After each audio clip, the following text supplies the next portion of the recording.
Welcome into Running It Straight, folks. For your Wednesday, it is the 4th of September, and the Warriors season is officially done and dusted. Round 26 in the books. That was the final game for the Wars, who are now on the bye this year, and then will be off for 2024 and welcome them back in 2025. So we've basically got a season to review today on Running It Straight. Sammy alongside Anthony Galling, as always. Blake Ashford. Ace is going to join us in around about 10 or 15 minutes' time as, I guess, the Warriors commentary team here at SENZ wrap our heads around the season and probably where it went wrong for Andrew Webster and his team, Jello. We'll have a lot to talk about there. We're also going to catch up with the Warriorholic. You guys will know him on Instagram and social media. He's big on the development players coming through the club system. So we want to talk to him about what he's seen in the New South Wales Cup, SG Ball, etc., and maybe what we can look forward to next year and in the years coming in terms of the youngsters, because we've got a few players leaving, and Andrew Webster's going to have to build some more depth as we head into 2025. But Jello, mate, welcome in. A good way to finish on the weekend, Saturday night against the Sharks with an epic comeback, 30 points to 28. Shaun Johnson's final game of his NRL career was pretty poetic. And actually at half-time got a sense too that it was going to be like last year, where they came back from a pretty similar margin and Shaun hit the winning kick. What gave you poetry. What gave you that sense? Mainly Blake Ashford, who said at half-time there's going to be a comeback. Okay. But I think, as Blake mentioned during the game, it was 22-4, but it didn't feel like, you know, you were playing as bad as 22-4, if you know what I mean. Like it felt like there was something there just waiting to be unlocked. Particularly, I mean, the combination between Shaun and Luke Metcalf, it was almost heartbreaking to watch, because that's a glimpse of what we could have had this year had Luke Metcalf been fit the whole time, had Shaun been fit the whole time, and those two were able to develop a combo. It's like they finally clicked in the last game of the season. Yeah, I think if you look at where things went wrong, it is just key injuries like that. You know, the time that we had without Luke, the time that we had without Marata, the time that we had without several guys that really got us through last year. I think that's what was missing. To be honest, I didn't have the same feeling that they were going to come back, only because I probably did it, and you know, it's easy in hindsight. Well, I boosted home. I was at the Sky studio and I wanted to watch the second half at home. So I think it was like 5 minutes before half time. I thought, if I leave now, I'll be home in time for the second half. And then I got home. Because I left, they were like 2 points ahead or something. Yeah. And then they went 3 tries all before the half-time siren. So by the time I went home, and I was like, what the hell happened? It's 24-6 or whatever it was. Yeah, 3 tries, Or 24-4 or something. And I thought, oh, well, we'll see how we go. But yeah, it's just, I loved that they were able to rally together and fight back. It was quite funny because I watched the game with my missus. She's there on her phone, like kind of half watching. I took her phone off. I'm like, watch this. This is something magic's about to happen. What I mean, so many, I guess, positives out of that game. Like finally, the right edge. Like Dallin gets a hat trick. It's like the right edge was unlocked again. Right, it was 2023 all over again. Which is funny because people's argument this season has been that teams know the Warriors now, which I have said all season, Jello, that I don't buy. You know, Penrith have been playing the same way for 3 or 4 seasons and no one's been able to stop them. If you execute it properly, it doesn't really matter. And Saturday to me is like people know what's coming down that right edge with Dallin, etc., but you execute it right. And I think Ace raised a really good point with Tane Tuopiki, who you sort of play those mind games with the defender. So there was a play just before Dallin scored his second try where Tane was caught too high up in the attacking line, like Stone Street flew up out of the corner and just cut him off before he had time. So on the next time they were down there, he just sat back an extra 2 meters. And so when he got the ball and Stone Street was up, he had the time to give it to Dallin. Then you got the overlap. So it's just little things like that. Just those little adjustments. Yeah, little execution things that just worked out. Yeah, for sure. And I liked that it was just because it was Shaunie's last game. I liked that he was just on the ball, like give me the ball, give me the ball, give me the ball. And even when you're thinking, they can't go right again. Even the cameraman's like, he's not even looking left. He's just got it on that corner post between Shaun and Dallin. Like he knows they're coming back and he just kept going. There was the one try when they like really overcrowded the right and then we went left. And Marcelo scored his one. And then we come back again, back to the right. It was brilliant. But if you look at the last try, look at Dallin's last try. Sharks done everything right defensively. They had the right numbers. They got up. The ball went across, Stone Street's there in front of him, and then Dallin just off the ball, like moved off the ball to cut back in, change his angle, beat his man one-on-one. Like, it was an awesome finish from him. Yeah, and Dallin this year has often, when he's been caught he'll run for the corner, but then he'll sort of stop and try and cut back and field. It's almost like he started wider to come back in, which ended up fooling Stone Street a little bit. I don't really mind, and we're talking about it retrospectively now because Shaun's not going to play a game, but see, I don't mind Shaun. I felt like he didn't want to this season, and maybe over the last couple of years, he's not wanting to get caught with the ball in his hand and sort of no options. But that's where Cam Munster, Jerome Luai, they do their best work when they've got the ball in the hand, there's nothing on, they sort of dance around a little bit. And we saw it with Shaun against the Sharks. He gets the ball, there was a couple of plays where he got the ball and he just started stepping. Yeah. And it was stepping for no reason, like he's sort of stepping away from a guy who's not going to tackle and then stepping around. That's okay because to me, it keeps the defence guessing, but it keeps them moving around and suddenly things start opening up and they start second guessing and is he going to offload, he's going to pass. So, that's something that I loved seeing from Shaun on the weekend. Yeah, and like I said, it's disappointing it's gone now.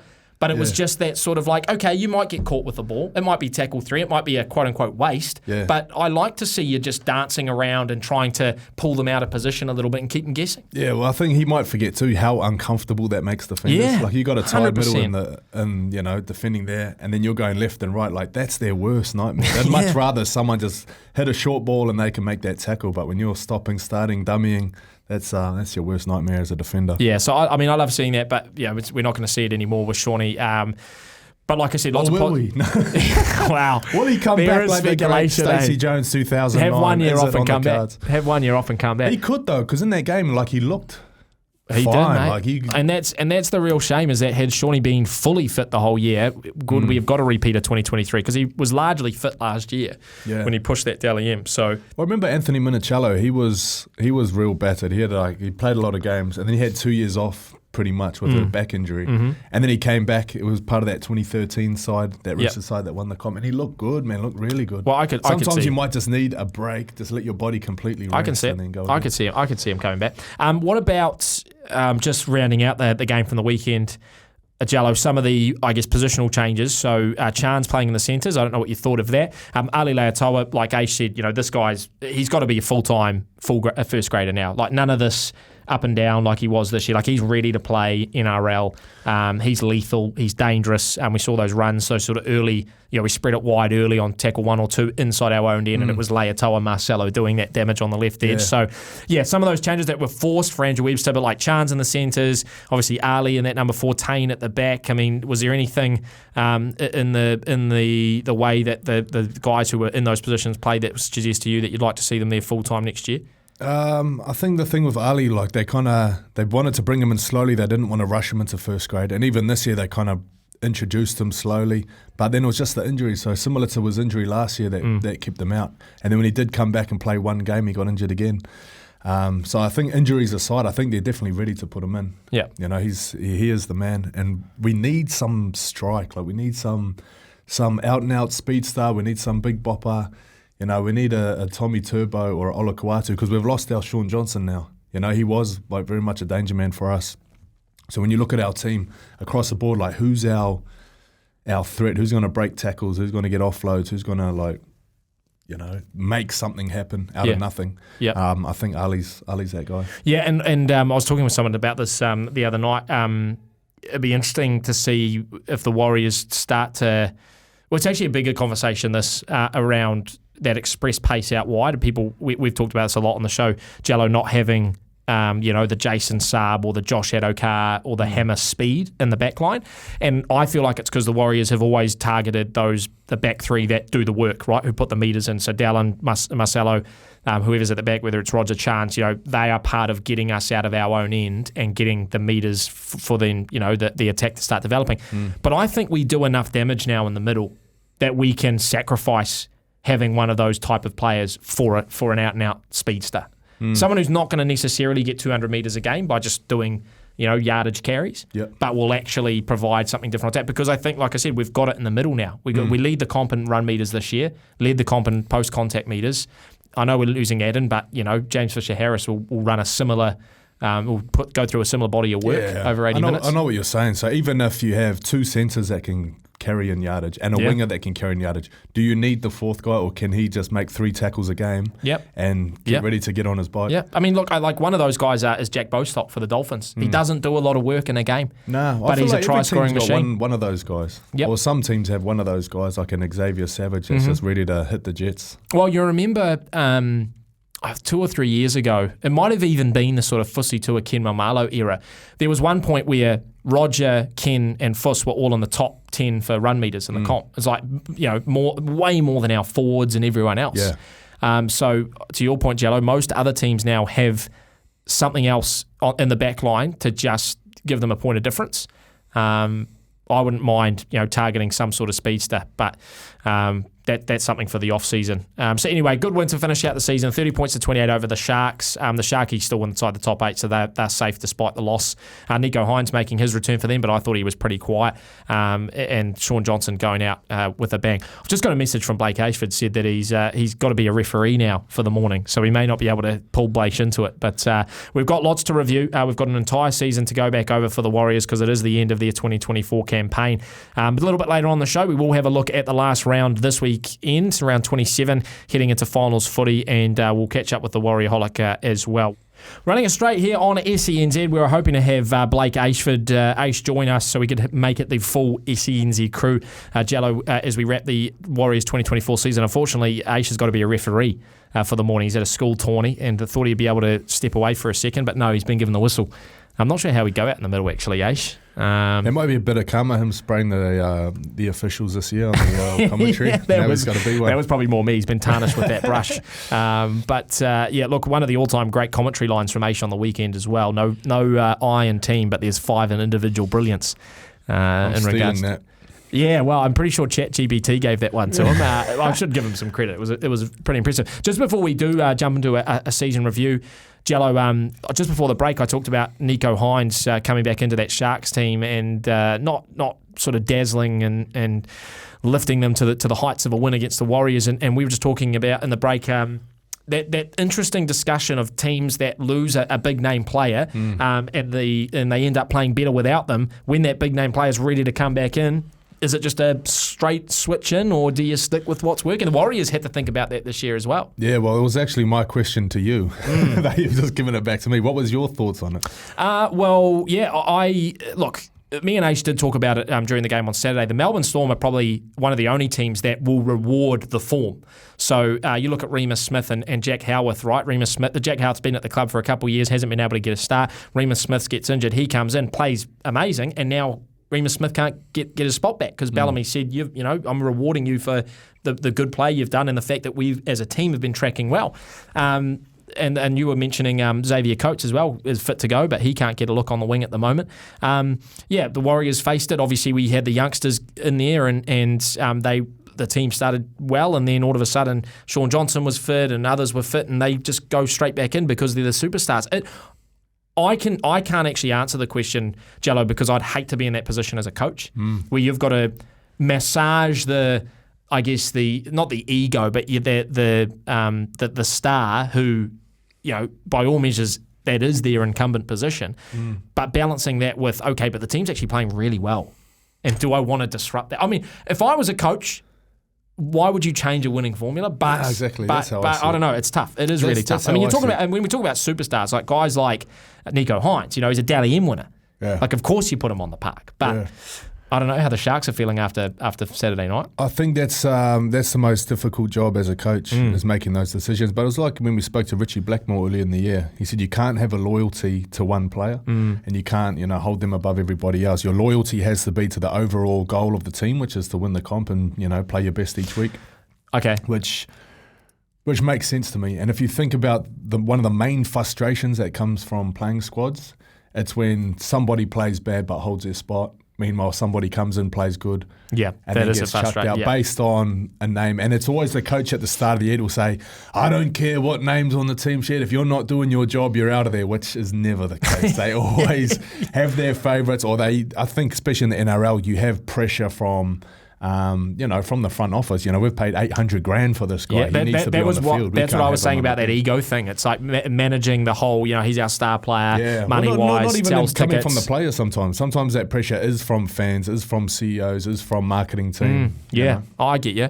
So I guess a really big hypothetical, and this hasn't happened, but let's just say the Panthers were struggling, say they were sitting 5th or 6th with 4 or 5 weeks to go. Cleary gets injured. They go on a big run over those 5 weeks with Brad Schneider. They beat some of the best teams in the comp. Maybe first round of finals, they play the Melbourne Storm. They beat them in week 1. Cleary's ready to go week 2. I'll leave him out. You do? Yeah. Like you said, like you just said it. You don't fix something that's not broken. It's funny though when you mention a name like Cleary. It's I know what you mean. But because you don't want to be, but you don't want to be guessing, do you, in a grand final? Yeah. And I guess that's when you start to think about experience and who's been there and all that sort of stuff. But you don't want to be left playing a Brad Schneider in final and thinking, had Nathan fully fit, ready to go. Was it the right call? I don't know. Like you look at Nico Hines for the Sharks. Like that's the reason we started talking about this. Like Sharks have been going good without him. Yeah, they have. Like they've played a lot of footy this year without him. They were a top 4 team, yeah. And now he's back and he goes straight in. I reckon there'll be players in that team thinking that's not fair or that's, not right. Yep. And they looked a little bit out of sorts with him there as well. Do you know what's interesting? And I don't think people really have thought about, well, if they haven't thought about this, they should have just looked at the ladder. If the Sharks had beaten us for Saturday, they'd be in second. Wow. And if they win this week, they'd stay in second and they'd have a home all the way to the grand final. Wow. And I said to Aish on Saturday, I haven't been I've been watching pretty much every game this year, but I haven't been following the Sharks. I haven't been like, this is a premiership contender. They're not on the radar. Like it's been Roosters, Storm, Panthers, but then the Sharks, like I said, could be sitting in second had they just sort of closed that game out on Saturday. There's a couple teams off the radar. Knights are another one. Like Knights are just outside the 8, but no one's said one word about them all season. That's very true. They've started to bounce back. Yeah, the top 8 race has all been about the Broncos and the Dragons and maybe the Raiders in there as well and the Dolphins. But yeah, it's there's going to be there's some top 8 ramifications this weekend, isn't there? Because we'll jump into those. We'll jump into those a little bit later on. So we're supposed to be doing a season review of the Warriors right now. Jello. So I was keen to get Aish on as well so you guys can sort of bounce thoughts off each other. But starting way back at the beginning, so obviously 2024, the expectation following 2023 was probably, I don't know if it was realistic to say a top 4 again, but certainly be inside the top 8 and be a team that challenges the top teams. Was that a fair? Is that what you were thinking at the start of 2024? The expectation I think a lot of people had was we've just finished in the top 4. And now we've got Rog, we got Capewell. Our team's better than it was last year. Yep. So if last year we were 4th, this year we're going to be 3rd, 2nd, 1st. Yep. So all of a sudden the expectation's way up here. But I don't know if the players' expectations of they're going to get on this run and just keep winning games, because you compare that Sharks game last week, the last game of the year. Yeah. You compare the intensity and the desire for the boys to win to round 1 when they played them at home. Yeah. And there's a big difference. They were cruising in round 1 and they lost by 6 and it was like, oh, well, we'll get them next week. Yeah. It felt like that the first couple of games, didn't it? Sort of, we're just, we have a couple of close losses. Got bad, then we're like, okay, we need to start really trying now. That's and what then I mean. Injuries come and then it's like, we're in trouble So here. it started like with a couple of losses in like Melbourne Storm, thinking, okay, they're close though. They're still here. They're still competing. They're not getting pumped off the park. But then, it started to sort of unravel. So in that regard, expecting that they'd be a better team because they had added a couple of these pieces, would you call it a failed season? Is sort of like a bit of a cliche term, but in terms of what they should have achieved, would you call it a fail grade? I think it's a failure if they throw everything out the window and go, all right, let's start again.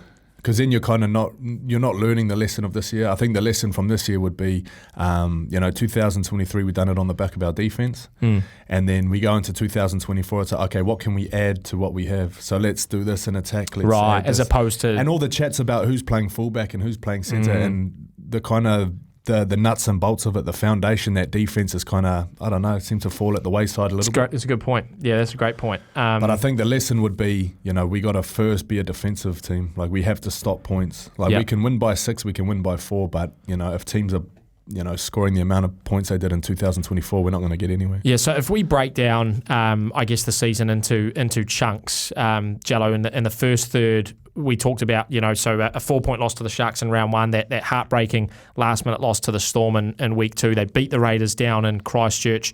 They then beat the Knights at Mount Smart.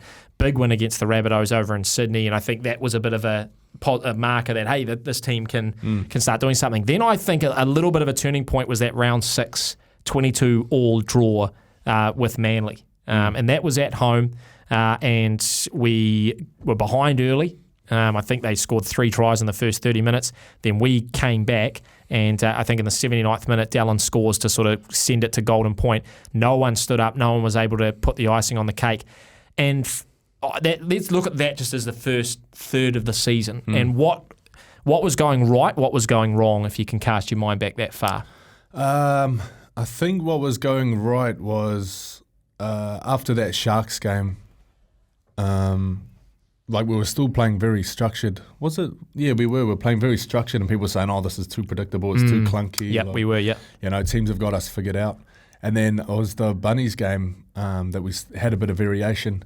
We started playing left and right. I think we moved Rog out to the wing. He was on the right wing, yeah. I think Tane was full. No, Chance came back. Chance was fullback.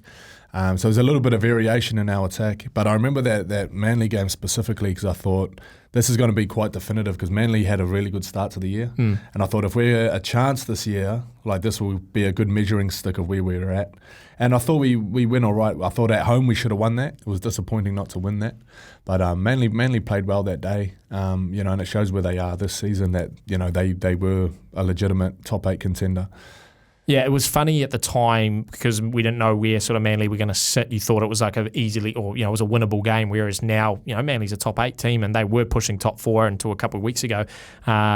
Now you look back at that and go, actually, had we won that in Golden Point, that would have been, we didn't need to smash them by 30 points for a team like that. But we could have won that in Golden Point. If you remember the last play, I think we were tackle 4 and we were right in field goal range, 10 metres out. That's right. And Tohu fumbled it in the That's in the right. play. He did, yeah. So at that time, he's got both hands strapped up with plates on the back of him because he's got that injury that eventually he goes.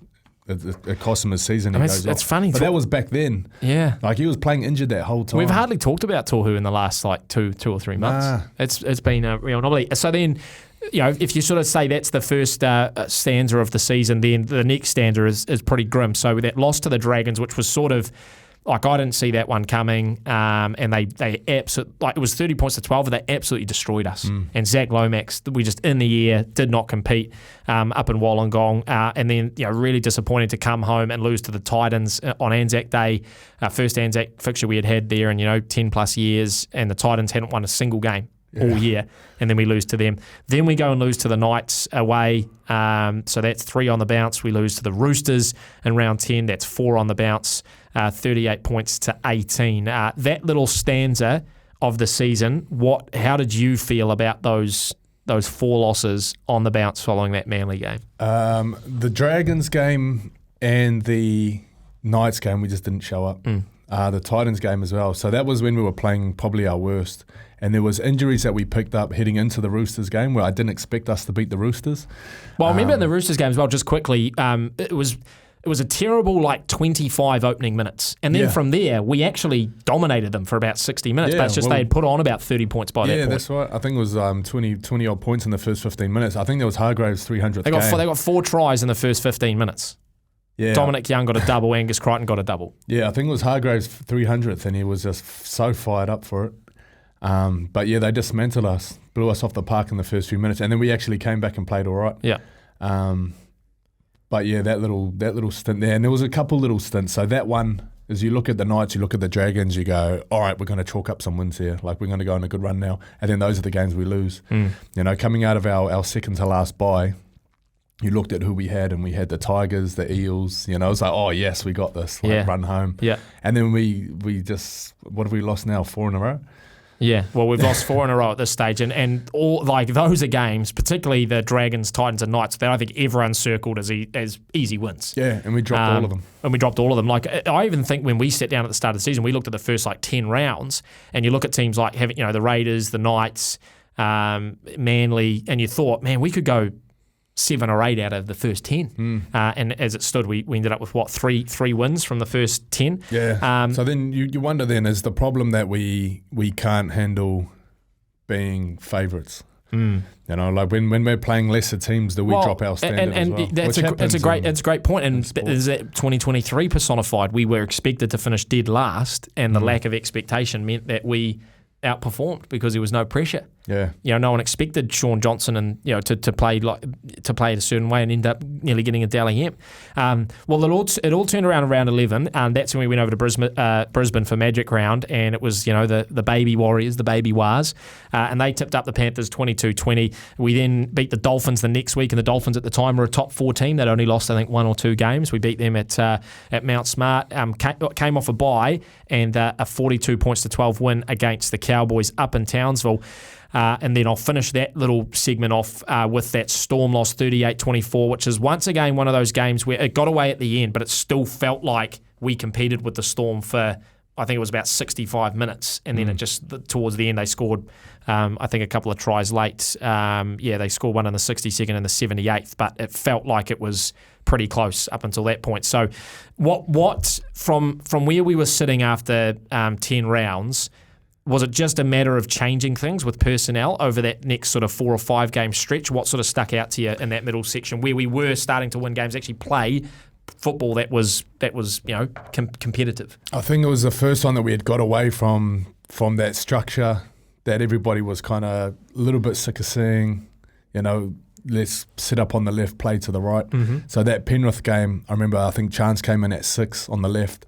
And that was the first time in the season that we'd actually attacked the left side. Yeah. And then when we got a bit of joy, and then all of a sudden we're a completely different team that can attack both sides.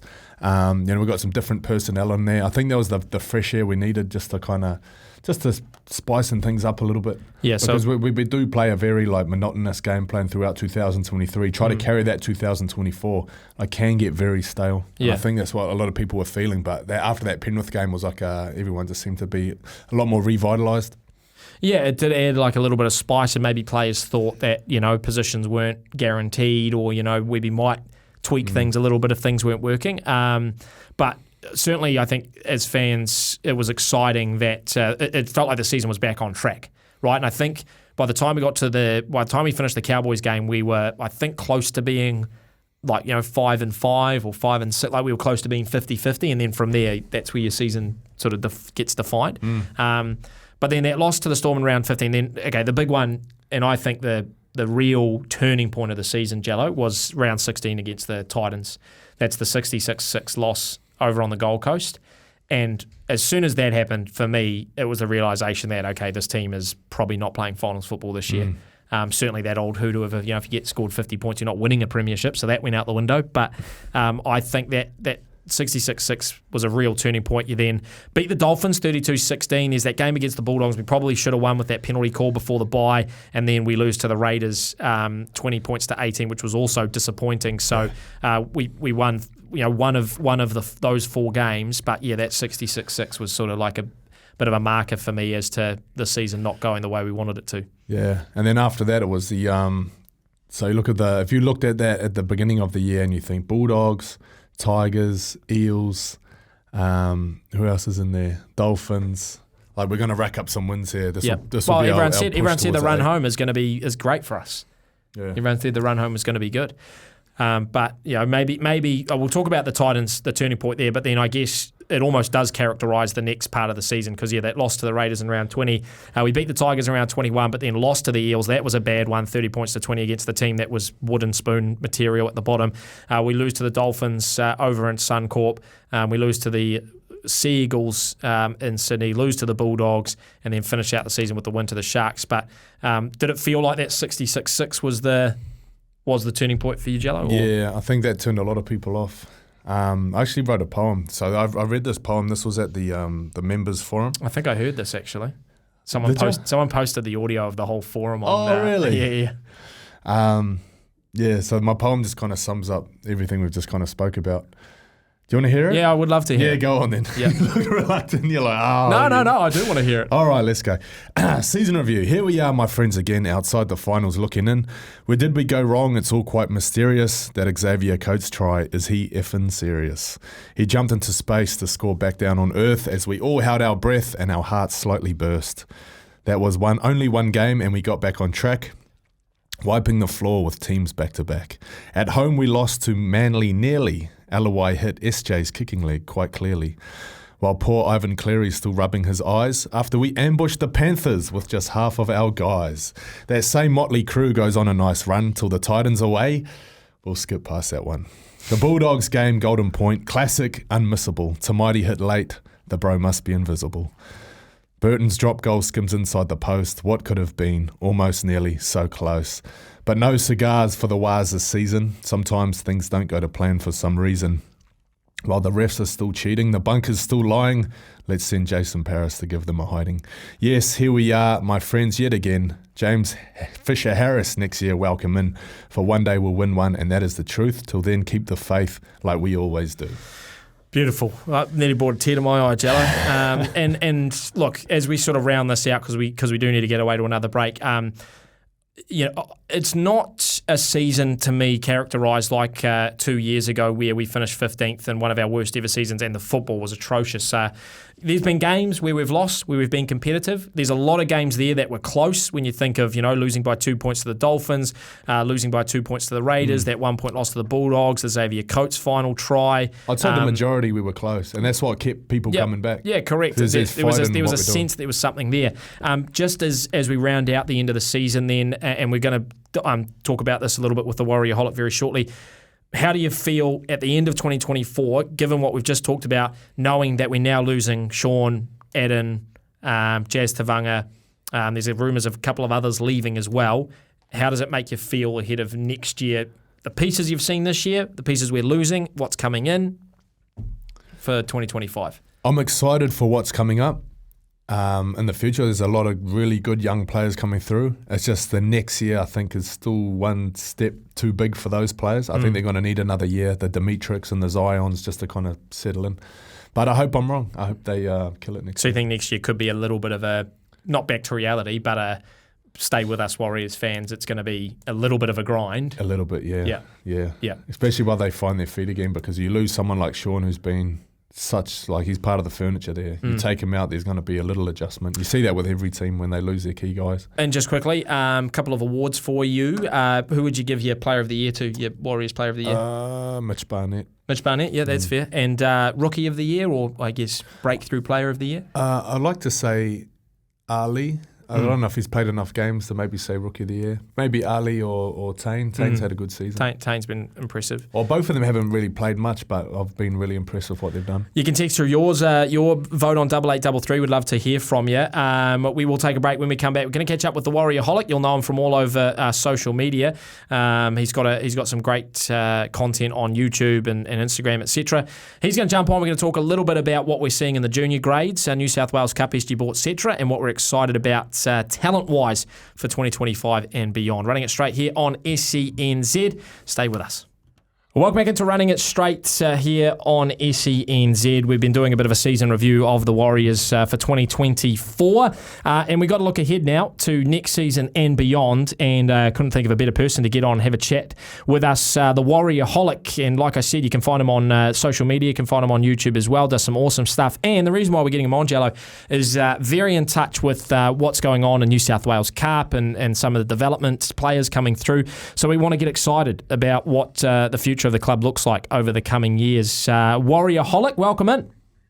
Cheers, guys. Thanks for having me on. Looking forward to the chat. Yeah, so hit us with this, mate. We've just gone through 2024. It's obviously grim reading when you think about not making top 8 after 2023, and also a lot of players leaving the club as well. Some big names too. Like I said, you've got your finger on the pulse with New South Wales Cup guys, with some of the youngsters of SG Ball and Harold Matz, etc.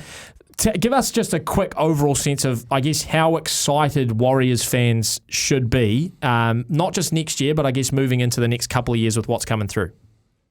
I'd start out by sort of saying to people, don't get too excited, I think, for 2025. I think it's when you get to about 2026, 2027 is when we're really going to start to feel the benefit, because, what do we have, like 4 years with no development team? So we've got a lot of these guys coming into a professional system for the first time. But, man, just going through a list of players that I put together by position, it's going to be a challenge to find spots for them. All the future's so bright. There's just so much coming through. Well, that's a conversation we've been having actually all season, Zane. Like, from your point of view, what do you expect, and what would you like to see with how Webby introduces them? Because we see with guys like Ali Leitao, a bit of a slow burn this season, got a bit more than perhaps Webby and he thought because of injury.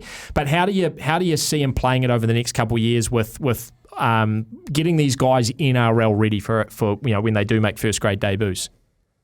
I think that's it's really going to come down to whether they genuinely believe we can compete for a title in 2025. And I don't mean to speak negatively, but I struggle to see us having the halves pairing to really go deep into the finals. And if you're going to invest in that year, I think you really have to start asking yourself questions about positions like centre. Like we saw Chance had a great game there on the weekend. I think he's more than capable of playing, but how many more seasons has he got? Do you use a player like him or RTS to block the progression of a guy like Ali Leitao, Rocco Berry, you've got CL Carley coming through, you've got Mwala Graham Tolfa.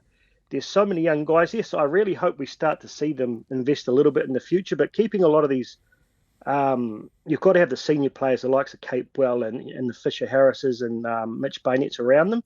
I'm not one of these guys, I want to just throw them all in and put them amongst the wolves, but I feel like they've got to start investing in the future from next year. Well, give us a couple of names, Zane. Like you mentioned a few in there, and Jello before was saying pretty much what you were saying. Guys like Dimitrik and Zymo, who may be just another year away. Like you sort of give them a bit more next year. But yeah, to your point, 2026 beyond maybe looking. But what are a few names you can throw out that Warriors fans should be pretty excited about? I genuinely believe Dimitrik will be in the starting 17 from the beginning of next year. I feel like he didn't have an off season this year, so I think he came back probably a couple of more kgs than they needed on him. We saw his fitness struggle a little bit, but ability-wise, I think in physicality, he's right there, and I think he'll come back and play a middle bench role. I think you're right for me, Zion and Jacob, and maybe even Lecker, because he's about 18 at the moment. Those guys will be eased in. They just don't have the man's body to deal with it week in, week out. But by a long way, Toby Crosby excites me the most out of all of these guys. At 108 kgs and metre 88 tall and doing 100 metres in 11.5 seconds. Wow. That's just. I think he's benching close to 200 as well. He was benching 200 at high school, man. Just speaking on Toby Crosby, I've been really impressed with him because I've done some work with the flag team this year from the time that he first came in. Like he didn't understand like how to defend. Like he was a little bit nervous, a little bit hesitant, apprehensive. From where he is now at the end of the season, like if he improves that same amount next year, 100%, I'm excited for him too. Yeah, I mean, just the physical attributes. I think, I look 2 or 3 years down the road when you've got him and Dimitrik in your front row. That's one of the most dynamic front rows you'll see anywhere in the NRL. So that really excites me. I think Motu Pasikala, to make that step up from SG Ball and dominate guys at cup level at his age has shown he's got something very special. We haven't seen a lot of him this year. CL Cully, due to injury, he had a bit of a knee injury and the likes. But I had a chat to a mate of mine who coaches in Super Footy, and he said he's the one player that every rugby team has gutted, went to the Warriors. He reckons that he could have been an All Black, so watch out for him next year. He's one of those guys who's got genuine pace. He's got size, physicality, plays centre, wing, fullback. Definitely got to get excited about him. Have you had much to do with him, Jello? Yeah, I've seen a bit of him. He makes me a little bit, like I get nervous for some of these guys because from such a young age, maybe like halfway through high school, they're playing in every academy. They're playing rugby union, they're playing league, they're in every rep team. Sometimes I think, man, are they doing too much? And then when they do get to the back end of SG Ball or 20s and they're picking up, these knee injuries or, just little injuries, you think, like, imagine if you hadn't done all that high performance training. I'm a big advocate for, just play with your mates until you're about 18 or something like that. Just let yourself develop. Play every grade. Play 16s, play 18s, play 20s. A lot of times we want to rush these kids through. I don't know. I hope he's one that is going to kill it, and I hope injuries don't hamper him or any of these other kids that have come through these academies. And it's tough. You understand, for some families and for the players themselves, they want to get in amongst it and start making the money as soon as possible because it can be life changing for them. But I think there's a lot to be said from easing guys in. Like Leka could, physically he played in Cup last year at 17, but you don't want him in there week in, week out. And we saw what happened to Tom Ali last year. Started out with a hiss and a roar, but maintaining that level week in, week out for 20 to 25 rounds in the NRL was a different story. And even chatting with Tanner Stowers-Smith this year, and he's a physical specimen, but he said by about halfway through the season, his body was shot. And I don't think people realise that, you don't recover as well when your body's still developing. So like Zion Maiu and the like, I think that's the real challenge for Webby is how you keep them engaged and keep them in the club. One of the biggest disappointments this year for me was to lose Cohen Patterson, the captain of the Harold Matts team, to the Bulldogs on a 3-year contract. For me, he was someone very special, but we just have to realise we can't keep them all. Yeah. And that how you pick the guys, and I think Webby's a guy, you probably know better than me, Jello. Like, I think for a long time, the Warriors tended to pick up the young guys based on physical attributes rather than the mindset. And I think Webby really is showing the signs that he's investing in the kids who've got the heart and the work ethic as much as the body. Yeah, that's. I think that's the game in general. There's not as many footy players playing rugby league, if you know what I mean. It's very much now we're going to get big guys, strong guys, fast guys, and we'll tell them what to do and where to go, and then we might have a halfback to direct them. But you don't see nearly as many rugby league players actually playing rugby league. Eyes up footy, playing with instincts and skill. It is very much just physically based. But yeah, just touching on that, bringing kids through and stuff like that. There's a good saying. It's not how fast you get there; it's how long you stay there. I watched the Will Smith movie, the tennis one, when he's King Richard. King Richard, yeah. So you use Serena and Venus Williams. I think it was Venus, the older one.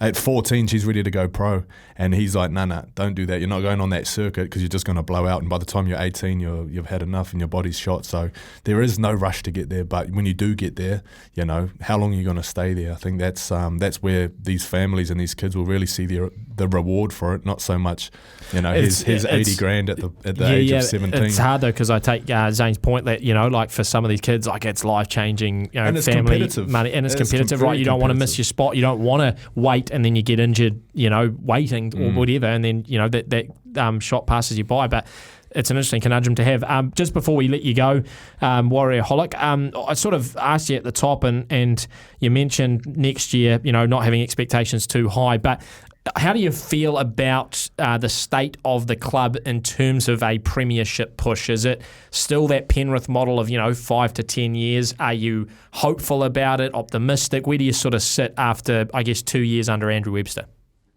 I feel like they probably saw an opportunity this year with the form they got out of Shaun Johnson. They probably didn't expect, but unfortunately his body wasn't able to produce what we saw on Saturday every week. But I think they'll be realistic, and I like the fact that you said, Sam, way back in the beginning that it does take 3 to 5 years, and that's my experience of business and turning a real struggling business around. So I feel like it's probably a good 2 to 3 years away of having guys like James Fisher-Harris coming in that's not going to deliver a premiership next year, but he'll build that culture and creating that sense where I heard Zion Maiu in an interview saying that him and like Jacob and Leka and these guys, they want to stay together and do something special for the Warriors. And once you can start to do that, retention becomes easier. But for me, I think a lot will come down to who we can recruit after November 1, because I feel like we definitely need a quality 7. And I like the fact that that Luke thinks he can be that guy.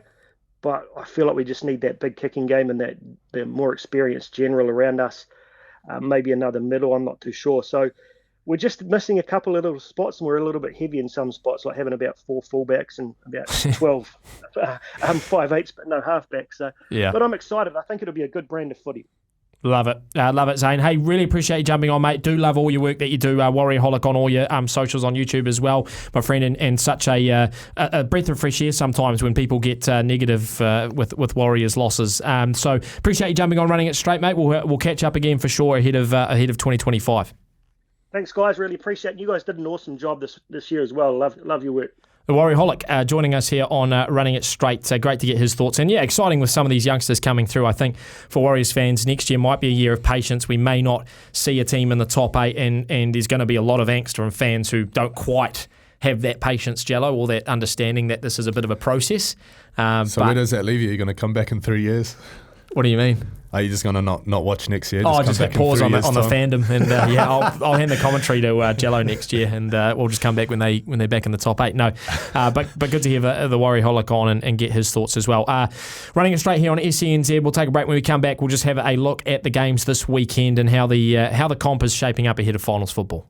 Running it straight, we are coming up to 3 p.m. We're going to hand over to the run home very shortly, but before we do, we're going to have a look at round 27. The last few games as we head into finals football. We will keep running it straight going throughout the finals as well, because there'll be lots to talk about. Starting with the Bronx and the Storm tomorrow night. Jello, the Broncos, who you pretty much will say are out of top 8 contention because of the fact that you've got the Knights and the Dolphins playing, and whoever wins that's basically going to lock up that 8th spot. So Broncos, Storm, and Storm have named a full-strength team as well with like Harry Grant, Cam Munster, Jerome Hughes all back in the side as well. So they're locked in for finals mode now. I think Storm absolutely trounce him. Here's a question for you though. Okay. If Shaun Reynolds, if Ryan Reynolds. If Reynolds does a SJ next year, has he signed for next year? He's got one more year. One more year. Okay, so if his body's not up, it wasn't up to it this year. If his body's not up to it next year, what are you doing if you're the Broncos halfback? Well, that's the thing. The Broncos don't have that. There's a couple of positions the Broncos have no depth in. One of them is hooker, right? They have Billy Walters, and I've always said Billy Walters is not a premiership winning hooker, but they nearly got there last year. The other thing is, they don't have halves. They don't have the depth at half. They've got the Reece Walshes, they've got the Payne Haas, the Paddy Carrigans, they've got some big time players. Yeah, well, they got some big time cash too. So if they were to pay Reynolds out if he gets injured, who would they go after? Well, it's a great. I think the Broncos are a team, and I don't mean this sort of facetiously. I think any player would love to play for the Brisbane Broncos. Like they're a club that's so high up the food chain when it comes to being able to attract talent because of the location, because of the history, the fact that they do have some superstars around them. Like they almost could go after. Anyway, the real question is who's really off contract for 2026. We'll have to look that up and find what halves are off contract because the Warriors will be chasing the same players, Jello. Yeah. We talked about an experienced 7. They might be going after the same people. But it's a good question to ponder. What about Spoon Bowl on Friday night at 8 p.m? Spoon Bowl. West Tigers and Eels. Someone on Twitter I see said that they're more interested in this than the grand final. Who do you reckon is going to take it out? Who's going to finish with a wooden spoon? I think Tigers will get him. I think Tigers. You reckon? It's in Campbelltown, isn't it? Yeah, Tigers got the better team. Eels, no Junior Paulo. I think Tigers got the better team. They played earlier this year. It was a real close game. Tigers got him. I think they'll get him again. Roosters Rabbits on Friday night at 10 p.m. And this one's interesting just because the Roosters obviously losing Sam Smith, losing Brandon Smith. I think Sam Smith's probably the bigger, not Sam Smith, Sam Walker. Sorry, and Brandon Smith. We're all over the place with our names. Sam Walker, I think he's a bigger loss than Brandon Smith, if I'm being totally honest. I think Connor Watson goes into that Brandon Smith role pretty nicely, but no Sam Walker, and he has been a great piece of the puzzle for the Roosters this year. And I heard, I think it was Joel and Fletch a couple of days ago talking about Sam Walker, unpredictable player, kicks on the third tackle, does sort of weird things early on in the set count, and plays a bit unorthodox. And a couple of years ago, that was sort of beaten out of him by Trent Robinson and maybe the senior players being like, mate, that's just not how we do things. Yeah. He gets put in reserve grade. But then they realised that actually that could work for us. Yeah, a little unpredictably works. And he's come in and he's really revitalised them. They don't have him. He's gone. ACL, gone for the season. So is Brandon Smith. I think they'll get the job done against the Rabbitohs, but how do you think that hampers their premiership? I was just going to ask you that because if everyone was saying it's a 3-horse race, Penrith, Melbourne, Roosters. Roosters are the only ones that can hang with those two. I think that takes them out of that race. I think it does because I think the forwards have been great for the Roosters this year, like Angus Crichton obviously having a career best year. Terrell May, but by and large, it's their backs that really push them into work. Right, Teddy, Swilly, Daniel Tupou out on the wing, Joey Manu. Yeah, it's a great squad 1 to 13, but I think if you take out walk out, and especially Radley as well. Losing Radley's big. He's gone as well this week. So yeah, that's true. No, Rad. Yeah, so I think they could still make a push. Like they sort of they strike me as a team that's probably going to lose week 1 to Melbourne, whoever, if it's Melbourne or Penrith or whoever they play. They might lose week 1. I think they'll win week 2, and then week 3 I think might be the one that they drop because they'll be up against either the Storm or the Panthers again. You would think, and those teams just winding up the turning up the screws. But even just looking ahead to this week, so most teams that have nothing to play for tend to show up on the last game of the year. So I think Rabbitohs will push them real hard. There's no one left at the Rabbitohs. No. Cam Murray's gone, Jack Whiten's gone, Latrell, like everybody, like they don't have much of a team. If they had a couple or more of those guys, I'd say they're a chance of beating the Roosters this week. Yep.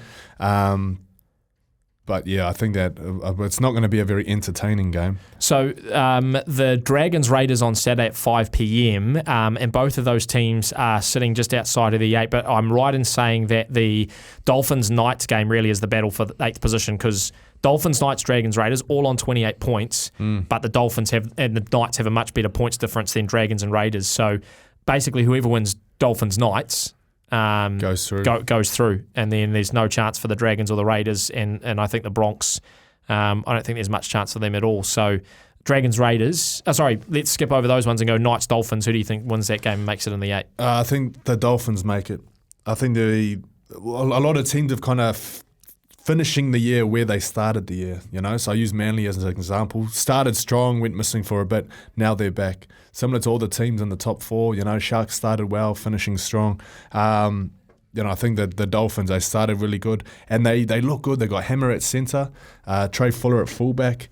I think they looked really dangerous last week, absolutely pumped the Broncos. I think they get it done this week, even though Kalen Ponga's in finals mode. Yeah, if you watched him last week, he's fired up. I don't know. I'm on the fence on the Knights when I think they can do it to just sort of put a stamp on Wayne Bennett's career at the Dolphins, not making the top 8 over the 2 seasons. So the only other thing that's probably interesting is Seagulls, Sharks, Bulldogs, Cowboys, because there's a battle for 4th position there, the Bulldogs and the Sharks. So the Sharks would have to sort of lose, not reasonably heavy, but lose by maybe 20 points, and the Bulldogs would have to win by a bit over the Cowboys, but that probably is going to be high scoring. But do you think the top 4 is locked in, Storm, Panthers, Roosters, Sharks, or can you see some massive result going, the Bulldogs' way? I could see the Seagulls getting it done. I could see Seagulls winning this week. But they won't make the top 4, though. They won't make the top 4, but they will get a home semi, which they need. I think that's crucial for them.